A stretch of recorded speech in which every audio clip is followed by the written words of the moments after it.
Να μου πεις να πω γίνει. Αμάνα μου, Ζηνώνη και ήμουν τυφλή τόσο καιρό. Τελικά είναι το αντίθετο που έγινε του. Τέλειωνε, πέμουν να πω γίνει και να μείνω στον τόπο από την αγωνία. Έκοψα του Ζηνώνη. Τίτσιρου, σχεδόν πάνω τα αλλού στο σπίτι του Βασίλη. Μα ποιους? Το γιο μας με την Εύα. Τελικά είναι ο Αντρίκος που απατούσε την Καλαμάρο. Μάνα μου, κακό μου μας ήβρε. Τι να μπορεί να κάνεις τώρα, Χριστάλλα? Θα σώσω το γάμο του γιού μου, ήταν από να κάνω πούν το τηλέφωνο. Έλα, Νάταλη μου. Έλα, μάνα μου. Η πεθερούλα σου, κόρη μου.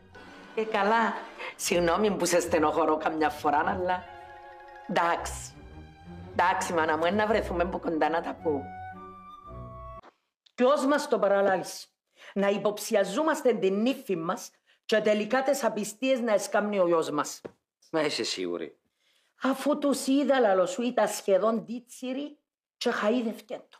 Μπορεί να το βάλει λάδι. Αν κάμπονες η ώρα ο Αντρικοτσά του βάλει λάδι, τίποτε σαλάτα. Λάδι να αντιλιακώνει ο Χριστάλλα. Με λάδι του βάλε με ξύδι. Μπορεί να τον ακούμπησε τυχαία. Η κουμέρα δεν πρέπει να αγγίζει του κουμπάρου για κανέναν λόγο. Εγώ έτσι ξέρω. Να μου πάθες εσύ και σαν να είδες φάντασμα. Μάνα μου. Άλλη με τη μάνα της. Έχει δίκιο η μάνα μου. Ποια είναι τα πράγματα? Η Νάταλη. Κάτι πρέπει να έχει με τον Βασίλη. Ήταν και οι δυο τους μόνοι τους στο σταθμό και κλειδωμένοι μες στο γραφείο του. Οπα. Και τι σου είπα δηλαδή?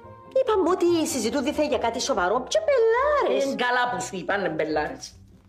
Δηλαδή?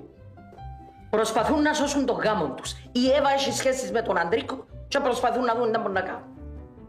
Είναι τα πράμα. Μάνα μου, είναι τα πράμα.